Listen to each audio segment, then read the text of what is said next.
देखिए किसी भी कॉम्प्लिकेटेड या कॉम्प्लेक्स सर्किट है उसे हमें सॉल्व करना है, इक्विवेलेंट रेजिस्टेंस या कैपेसिटेंस पता करना है। तो हमने इन चार मेथड की बात की थी, ए बी सी और डी की।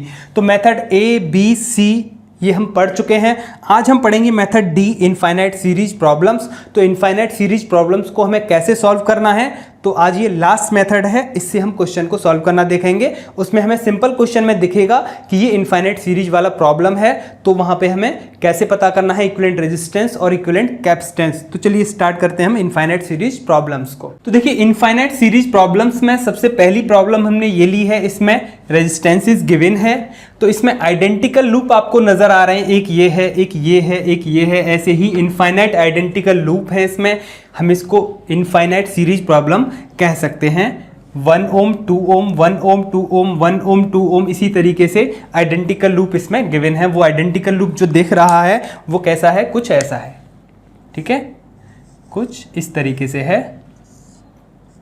This is identical loop of 1 ohm और दिस इज 2 ओम। तो इन आइडेंटिकल लूप को ऐड करके हमने एक इनफाइनाइट सीरीज प्रॉब्लम यहाँ पे कंसिस्ट की है। इसका हमें इक्विवेलेंट रेजिस्टेंस फाइंड आउट करना है।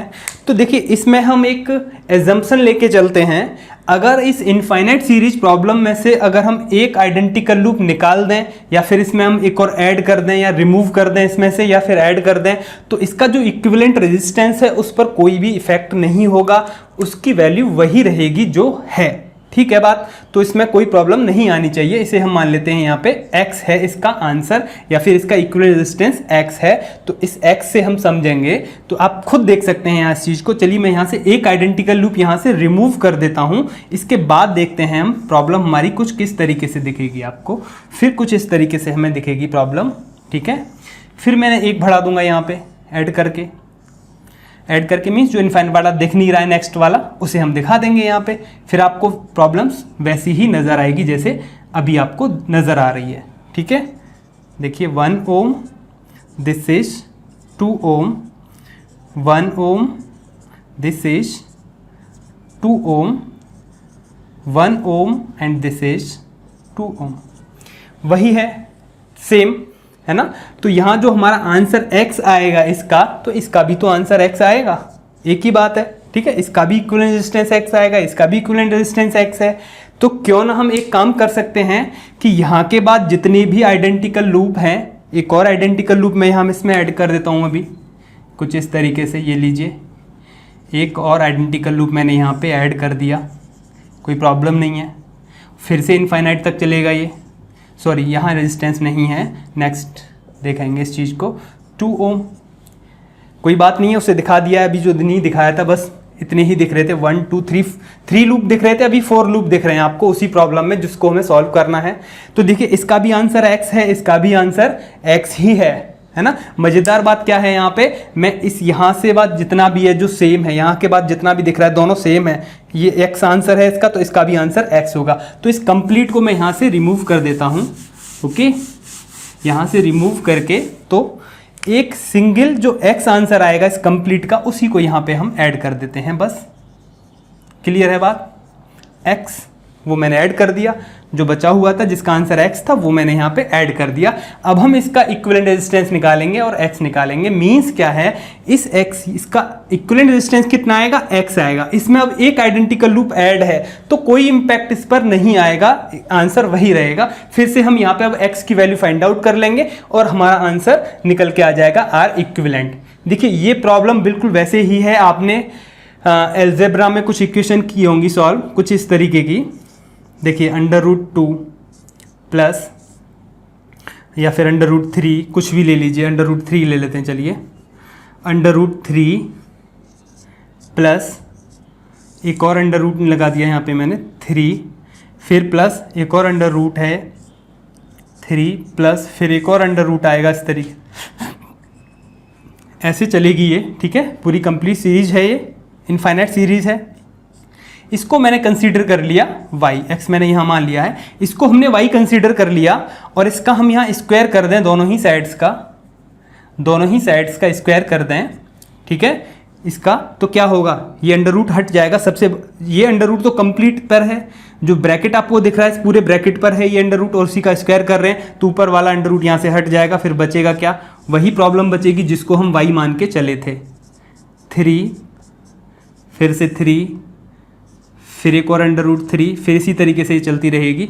और किसके इक्वल चल रहे हैं हम यहाँ पे, equals to Y square. Clear है बात। और इसी को हमने y माना था, इसी को तो y मान के चले थे, तो 3 अपनी जगह है, plus Y equals to Y square. It implies Y square minus Y minus 3 equals to 0। तो ये आपको क्वाड्रेटिक इक्वेशन दिख रही है इन y। इसको ऐसे ही सॉल्व करते थे हम, क्वाड्रेटिक इक्वेशन है ये इन y। अब हम यहाँ से y की वैल्यू निकाल लेंगे और वो y की वैल्यू हमारा आंसर होगी। ठीक है, ऐसे ही हम यहाँ पर एक क्वाड्रेटिक इक्वेशन बनाएंगे इन x, क्योंकि उसी तरीके से प्रॉब्लम है, इनफाइनाइट सीरीज प्रॉब्लम ये थी, ये भी इनफाइनाइट सीरीज प्रॉब्लम है। क्वाड्रेटिक इक्वेशन बनाएंगे x के साथ, फिर हम x की वैल्यू फाइंड आउट कर लेंगे और वो हमारा आंसर हो जाएगा। तो देखिए कैसे सॉल्व करते हैं इसे हम यहाँ से। अब इसी चीज़ को यहाँ से हटा देते हैं। अब तो बिल्कुल इसी तरीके की इनफाइनाइट सीरीज प्रॉब्लम है ये। फिर से हमें क्वाड्रेटिक इक्वेशन यहाँ बनानी होगी। ओके, चलिए देखिए यहाँ पर इसे हम सॉल्व करना है। तो सबसे पहले आपको यहाँ दिख रहा होगा ये 2 ओम और ये x ओम, ये दोनों किस में हैं, पैरेलल में हैं। इनका मान लेते हैं r डैश इक्विवेलेंट, इनका रेजिस्टेंस है, इक्विवेलेंट रेजिस्टेंस किसका, 2 ओम एंड x ओम। किस में हैं ये दोनों, पैरेलल में, पैरेलल में। Okay, in parallel. तो पैरेलल में कैसे निकलेगा इनका equivalent resistance, r dash equivalent निकालेंगे पैरेलल में, तो r dash equivalent equals to 1/2 plus 1/x। 2x LCM लेते हैं यहाँ, x प्लस 2 हो जाएगा 1/r dash equivalent equals to, या फिर कहें r डैश इक्विवेलेंट की वैल्यू जो आएगी वो क्या आएगी, 2x/x प्लस 2। ठीक है, तो इन दोनों का जो रेजिस्टेंस है वो ये है R इक्विवेलेंट। तो इन दोनों को हटा के एक ही रेजिस्टेंस रहने देते हैं, जिसका रेजिस्टेंस कितना है, दिस 2x/x प्लस 2। अब 1 ओम और दिस वैल्यू दोनों किस में है, सीरीज में है। ठीक है बात। तो कौन कौन सा सीरीज में है, अब 1 ओम। तो अब R इक्विवेलेंट निकाल लेते हैं हम इसका, जो कि हमारा आंसर है R इक्विवेलेंट। इसे क्या लेके चले थे हम, x लेके चले थे। ठीक है, x ही तो लेके चले थे। इसका जो R इक्विवेलेंट आएगा इसका कंप्लीट, यहाँ पे कौन कौन है, 1 ओम है और दूसरा कौन है, 2x/x प्लस 2 ओम। तो ये दोनों किस में हैं, ये दोनों हैं सीरीज में। Okay, in series. तो सीरीज में हम कैसे निकालते हैं, डायरेक्ट ऐड कर देते हैं, R equivalent equals to 1 plus 2x/x plus 2। तो ये हो जाएगा x प्लस 2 एलसीएम आ जाएगा, x plus 2 plus 2x। Clear है ना। और R इक्विवेलेंट को कितना लेके चले थे हम, x लेके चले थे, x ही तो लेके चले थे। इसका जो आंसर है वो R इक्विवेलेंट है x, एक ही बात है, R इक्विवेलेंट और x सेम लेके चले थे हम। तो x equals to this, x plus x 3x plus 2/x plus 2। It implies, इन दोनों का मल्टीप्लाई कर देते हैं। ठीक है, क्रॉस मल्टीप्लीकेशन। तो 3x plus 2 equals to x square plus 2x। x का मल्टीप्लाई इसमें करेंगे तो x स्क्वायर प्लस 2x। तो इट इम्प्लाइज क्या होगा, x स्क्वायर प्लस 2 है, 3x इससे कंप्लीट यहाँ ले जाएंगे इस डायरेक्शन में। तो x square plus 2x minus 3x, तो माइनस x, और ये प्लस 2 भी इधर आएगा तो माइनस 2 इक्वल्स टू 0। तो ये हमें यहाँ पे क्वाड्रेटिक इक्वेशन मिल गई इन x। It is quadratic equation, quadratic equation यही काम करना है हर बार इन x। इसे हम यहाँ सॉल्व करके x की वैल्यू फाइंड आउट कर लेंगे, वो हमारा क्या होगा, आंसर। क्लियर है बात, आप इसे नोट कर सकते हैं। ओके, तो इस क्वाड्रेटिक इक्वेशन को अब हम यहाँ पे सॉल्व करेंगे बस, और हमारा आंसर निकल जाएगा। बस इस क्वाड्रेटिक इक्वेशन को छोड़ते हैं यहाँ पे। और क्वाड्रेटिक इक्वेशन का सॉल्यूशन क्या होता है, आपने देखा होगा क्वाड्रेटिक इक्वेशन कैसे होती है, ax square plus bx plus c equals to 0, है ना। तो और इसमें x की वैल्यू क्या होती है, minus B plus minus under root B square minus 4ac/2a। ये इसका सॉल्यूशन होता है। ठीक है, क्वाड्रेटिक इक्वेशन का सॉल्यूशन होता है। और हमारी क्वाड्रेटिक इक्वेशन क्या है, ये है x square minus X minus 2 equals to 0। तो इससे हम जब कंपेयर करेंगे तो यहाँ पे ए कितना है 1, ए की वैल्यू कितनी है 1, बी की वैल्यू कितनी है -1 -1, सी की वैल्यू कितनी है -2। ओके, तो यहाँ पे हम पुट करेंगे इन वैल्यूज़ को तो हमें x मिल जाएगा, -1 रखेंगे यहाँ पे, माइनस ऑलरेडी है -1 प्लस माइनस इन under root B square means -1 square -4 multiply a कितना है 1 मल्टीप्लाई सी कितना है -2 इन अंडर रूट अपॉन वर्ट 2a, 2 मल्टीप्लाई बाई 1, ए की वैल्यू 1। इसे सॉल्व करेंगे यहाँ माइनस माइनस 1 हो जाएगा, प्लस माइनस 1 का स्क्वायर अंडर रूट में कितनी होगी वैल्यू 1, माइनस माइनस प्लस 4 2 जा 8 अपॉन वॉट 2। क्लियर है, 8 प्लस 1 कितना हो जाएगा 9 हो जाएगा, इन अंडर रूट 9 कर देते हैं डायरेक्ट, और ये अंडर रूट 9 कितना होता है 3, तो ये हो जाएगा 1 प्लस माइनस 3 अपॉन 2।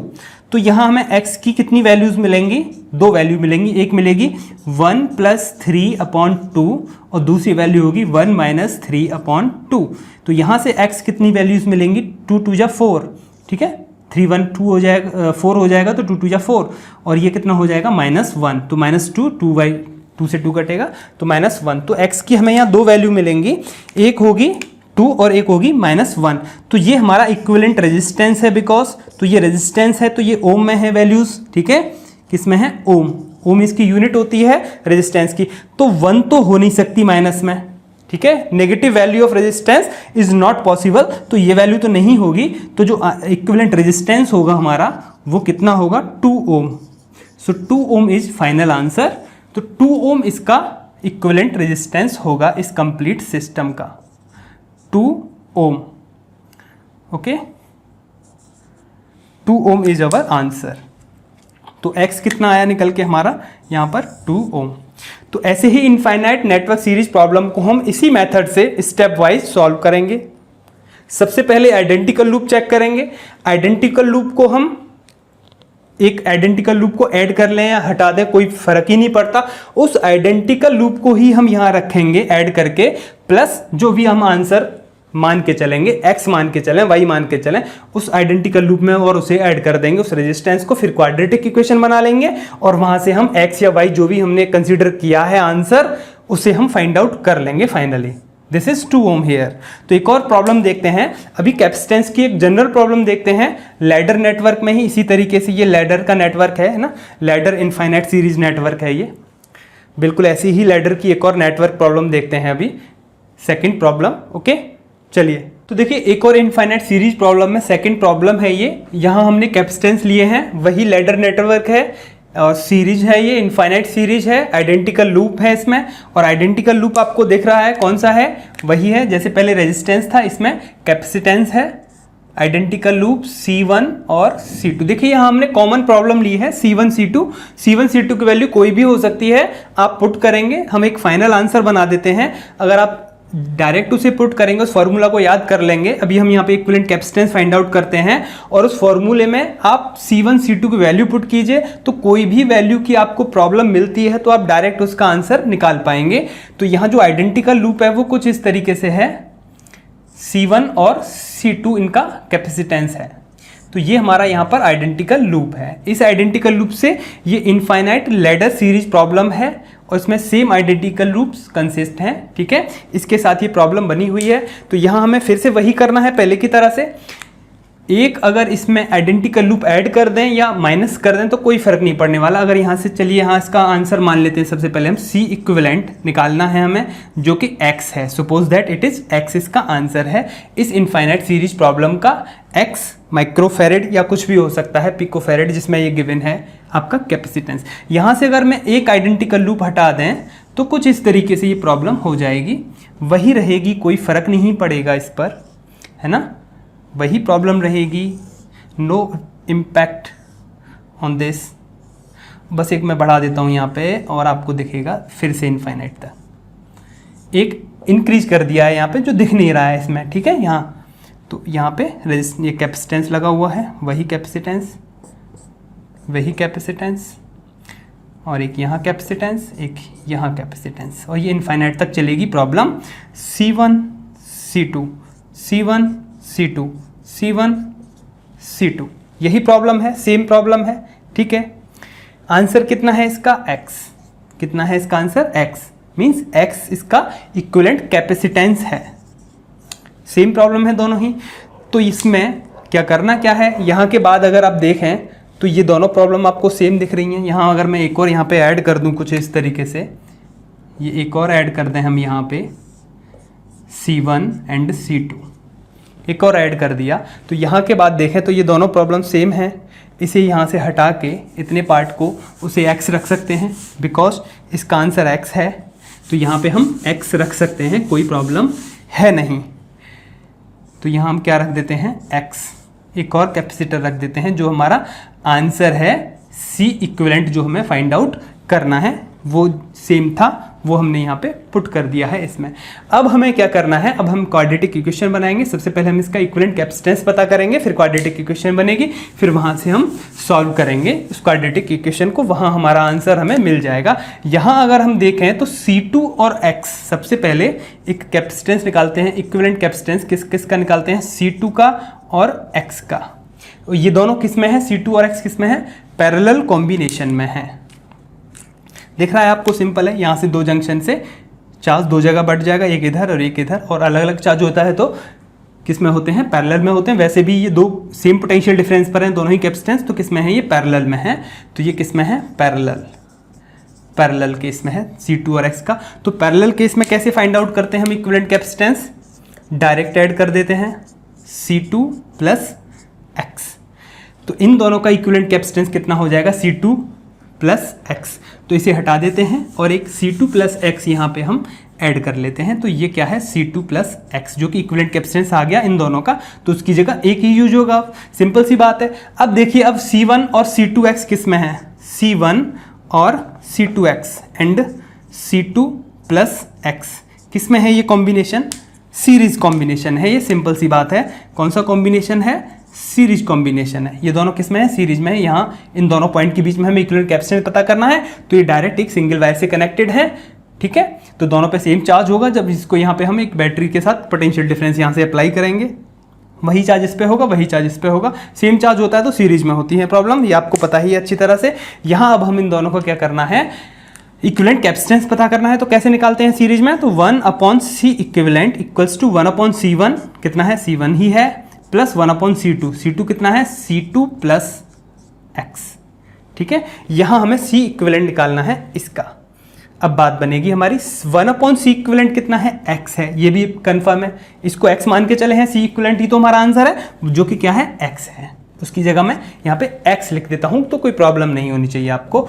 यहाँ अब हम इसका एलसीएम ले लेते हैं, C1 C2 plus X, okay, और 1/X इक्वल्स टू चल रहा है, C1 से C1 कैंसिल हो जाएगा, C2 plus X plus C2 plus X से कैंसिल हो जाएगा, फिर प्लस C1 लाएगा इसमें, ठीक है। इनका क्या करना है? इट इम्प्लाइज क्रॉस मल्टीप्लिकेशन कर लेते हैं इनका। ये होगा C1 C2 plus X this, और इसमें X का मल्टीप्लाई होगा, equals to C1 plus C2, X को बाहर कर देते हैं पहले, और C1 plus C2 plus X, यही तो है। C1 plus C2 plus X और X का मल्टीप्लाई, ये होगा C1 C2 plus C1X equals to X का मल्टीप्लाई कर देते हैं, XC1 plus XC2 plus X square. यहाँ देखते हैं हम C1X ये कैंसिल हो जाएंगे, और ये जो इक्वेशन है ये कुछ इस तरीके से हो जाएगी मॉडिफाई होके। देखिए X स्क्वायर मिल गया हमको, क्वाड्रेटिक इक्वेशन मिल रही है, X प्लस XC2, इधर से और आएगा कौन? C1 प्लस C2 माइनस में C1 C2, ओके, और तो कुछ नहीं बचता है, इक्वल्स टू 0। तो ये क्वाड्रेटिक इक्वेशन हमें यहाँ मिल चुकी है। अब इस क्वाड्रेटिक इक्वेशन को हम सॉल्व करेंगे और हम यहाँ से X की वैल्यू फाइंड आउट कर लेंगे। सिंपल सी बात है। तो यहाँ पे मैं इसे हटा देता हूँ, ठीक है। सॉरी, ये तो आंसर ही मिट गया जो हमारा क्वेश्चन था। क्वेश्चन क्या था? ये था C1, अभी ये तो हो ही गया, this is A and B, और यहाँ क्या था, यहाँ तो वो था निकला हुआ जो आंसर था इन दोनों का जो था दिस इज, है ना, C2 प्लस एक्स यही था, इसकी ज़रूरत नहीं थी हटाने की, फिर भी चलिए लिख दिया है हमने फिर से। तो क्वाड्रेटिक इक्वेशन हमें यहाँ पे मिल चुकी है।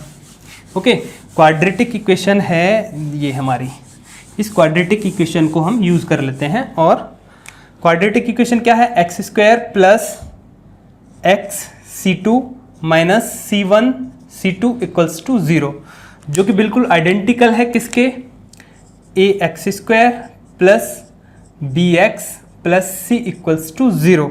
अब हम यहाँ अगर देखें तो ए कितना है, ए की वैल्यू कितनी है 1, बी की वैल्यू कितनी है C2, और C की वैल्यू कितनी है यहाँ पे माइनस C1 C2।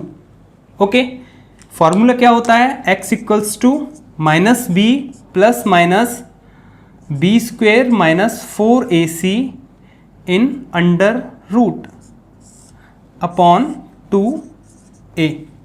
इन वैल्यूज़ को पुट कर लेते हैं और x की वैल्यू हम यहाँ से फाइंड करते हैं।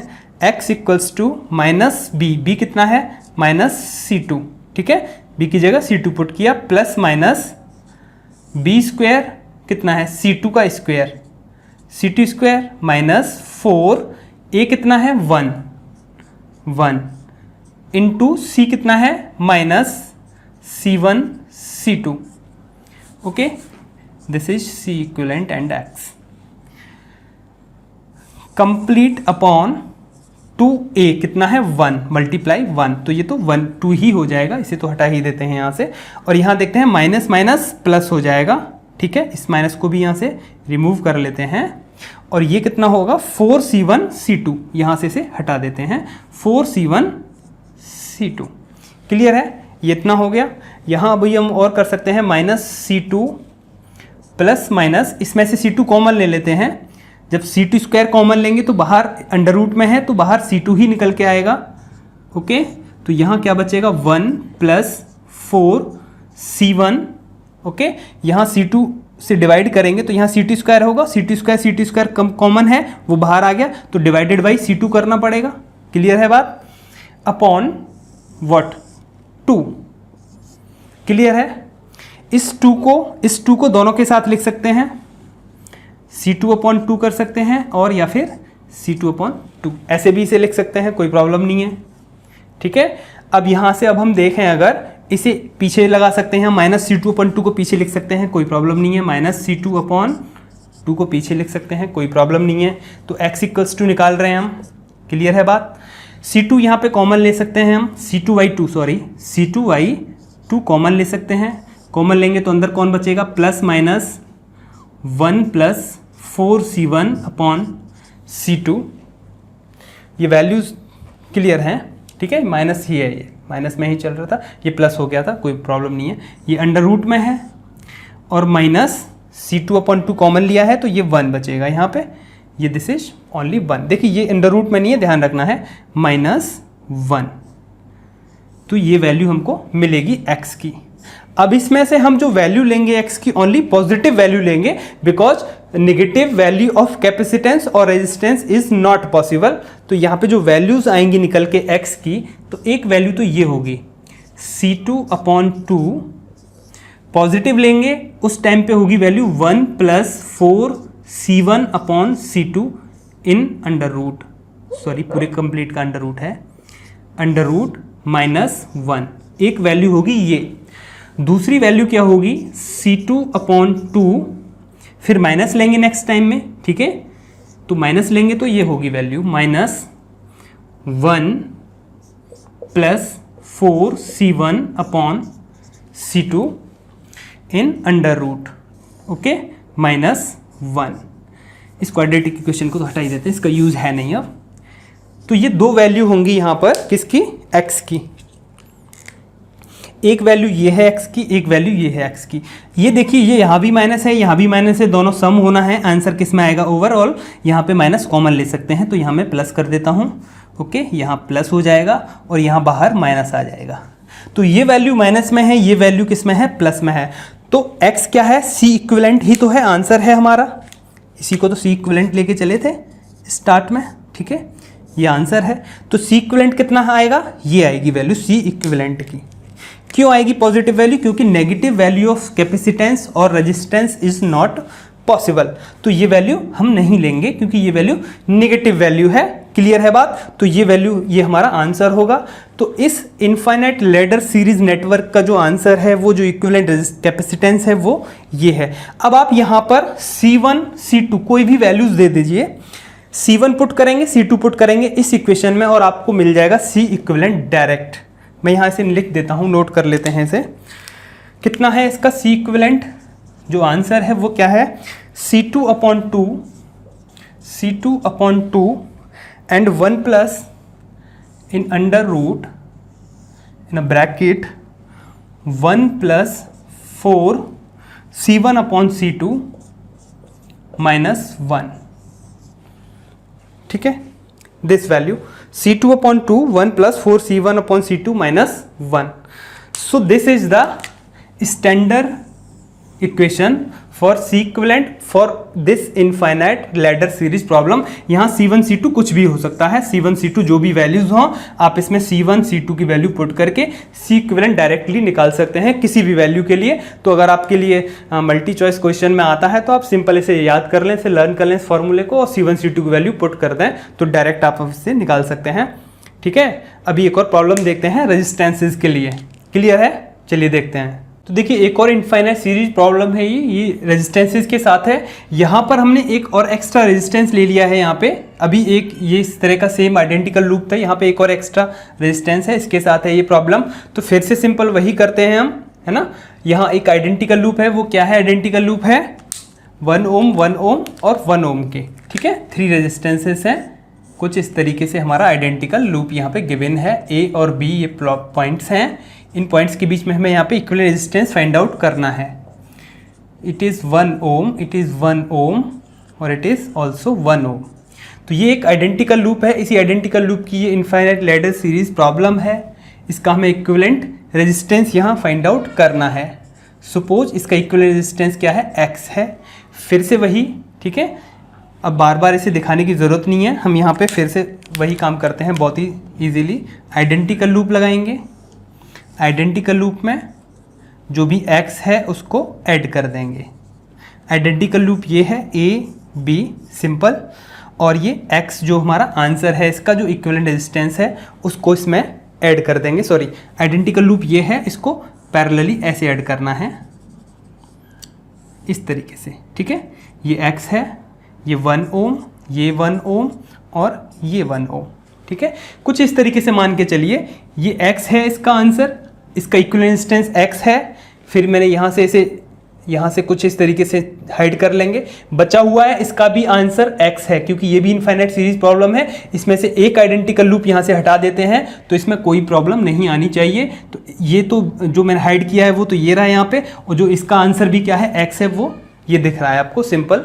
यहाँ फिर से वही काम करेंगे, आइडेंटिकल लूप तो यहाँ देख ही लिया हमने, इसे हटा देते हैं। क्या करना है, ये देखिए 1 ओम और x किस में है, 1 ओम और x किस में है, ये पैरेलल में है, इन पैरेलल, ओके।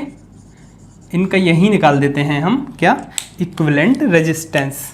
तो पैरेलल में इक्विवेलेंट रेजिस्टेंस कितना, सपोज r डैश इक्विवेलेंट, तो 1/1 प्लस 1/x कितना हो जाएगा, ये x plus 1/r dash equivalent.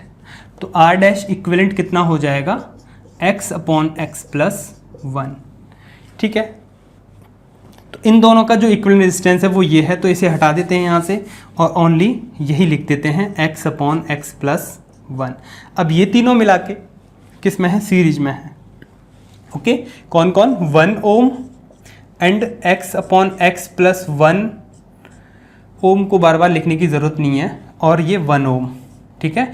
ये तीनों मिला के किस में है, सीरीज कॉम्बिनेशन में है, in series combination.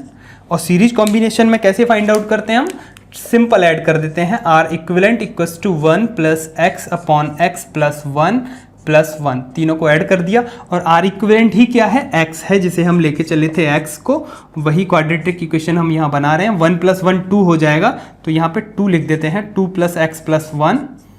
Okay, x + 1 यहाँ एलसीएम होगा, तो this is 2x + 1 + x = 2। Cross multiplication कर लेंगे इसका, ये होगा 2x + 2 + x, 2 को अंदर मल्टीप्लाई कर दिया है, ये यहाँ से x² + x, ये x और x कैंसिल हो जाएंगे, ये होगा क्वाड्रेटिक इक्वेशन बनेगी, इसे इधर ले जाएंगे, -2x - 2 = 0। तो ये हमारी क्वाड्रेटिक इक्वेशन है। इस इक्वेशन को सॉल्व कर लेंगे, इसे यहाँ से हटा देते हैं। ओके, बस क्वाड्रेटिक इक्वेशन को यहाँ रखते हैं बचा हुआ।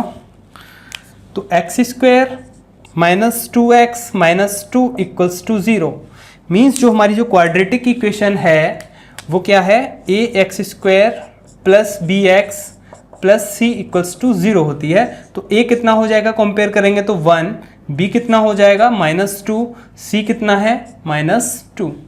ओके, तो x की वैल्यू क्या रहती है, जो क्वाड्रेटिक इक्वेशन को सॉल्व करते हैं तो -b ± इन √ b² - 4ac / 2a।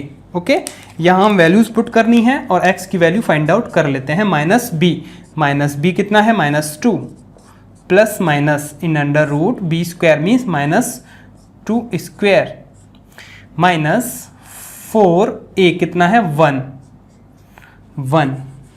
Okay, into c कितना है -2 / 2 × a कितना है 1। ओके, ये कितना होगा, माइनस माइनस प्लस हो जाएंगे, तो 2 ± ये कितना हुआ, 2 × 2 = 4 माइनस माइनस माइनस प्लस 4 × 2 = 8 / 2। 8 + 4 कितना हुआ, 12 को कैसे लिख सकते हैं हम, 4 × 3 = 12, 4 × 3 = 12। इसमें से 2 कॉमन ले लेंगे क्योंकि 2 सब जगह से कॉमन भी तो आ जाएगा। यहाँ से जब 4 को बाहर निकालेंगे, यहाँ से 4 को बाहर निकालेंगे, कॉमन क्या लेंगे, 4 को अगर बाहर निकालें तो ओनली 2 होगा, क्योंकि √4 कितना होता है, 2 होता है, तो 2 √3 लिख सकते हैं इसे। ठीक है, सिंपल सी बात है। 12 का जो अंडर रूट है क्या है, 2 √3, √12 की वैल्यू ये होगी, सिंपल, / 2 इसमें से कॉमन आ जाएगा सब जगह से, तो x = क्या होगा, 1 ± √3। 2 कॉमन आके कैंसिल हो जाएगा ऊपर नीचे से, तो 2 वैल्यू हो जाएंगी यहाँ पर x की। एक वैल्यू होगी 1 + √3, दूसरी वैल्यू होगी 1 - √3। ठीक है, तो 1 - √3 वाली जो वैल्यू है इसका 1.732 होता है इसका अंडर रूट, तो वो माइनस में आएगी, तो ये नेगेटिव वैल्यू नॉट पॉसिबल। ठीक है, नेगेटिव वैल्यू ऑफ रेजिस्टेंस या फिर कैपेसिटेंस नॉट पॉसिबल, तो जो पॉजिटिव वैल्यू है यही इसका आंसर होगा। तो इसका जो इक्विवेलेंट रेजिस्टेंस है वो कितना होगा, 1 + √3। क्लियर है बात, तो ये हमारा आंसर है, दिस इज आंसर, ये इक्विवेलेंट रेजिस्टेंस है इस सिस्टम का। ठीक है, तो ये इनफाइनाइट सीरीज प्रॉब्लम्स थी, कुछ हमने देखी आज, कुछ और आप प्रैक्टिस करेंगे, सॉल्व करेंगे। तो मोस्टली जो कॉम्प्लेक्स सर्किट्स हैं उनके हमने जितनी भी प्रॉब्लम्स थी इनको यहाँ पे स्टडी कर लिया है, जितने भी मेथड्स हैं उनसे स्टडी कर लिया है, और भी बहुत सारी प्रॉब्लम्स हैं, आप उनको प्रैक्टिस करते रहेंगे। हो सके पॉसिबल तो हम अभी और आने वाले लेक्चर्स में या फिर करंट इलेक्ट्रिसिटी वाले चैप्टर में भी कुछ प्रॉब्लम्स लेके आएंगे, वहाँ हम कॉम्प्लेक्स सर्किट और देखेंगे, कुछ सर्कल में भी कुछ रेजिस्टेंसेज होंगे, वहाँ फिर और वहाँ स्टडी करेंगे, जिससे कि आपका रिविजन हो जाएगा इक्विवेलेंट रेजिस्टेंसेज या इक्विवेलेंट कैपेसिटेंसेज को पता करने का। ओके, तो आज के लिए इतना ही, थैंक यू।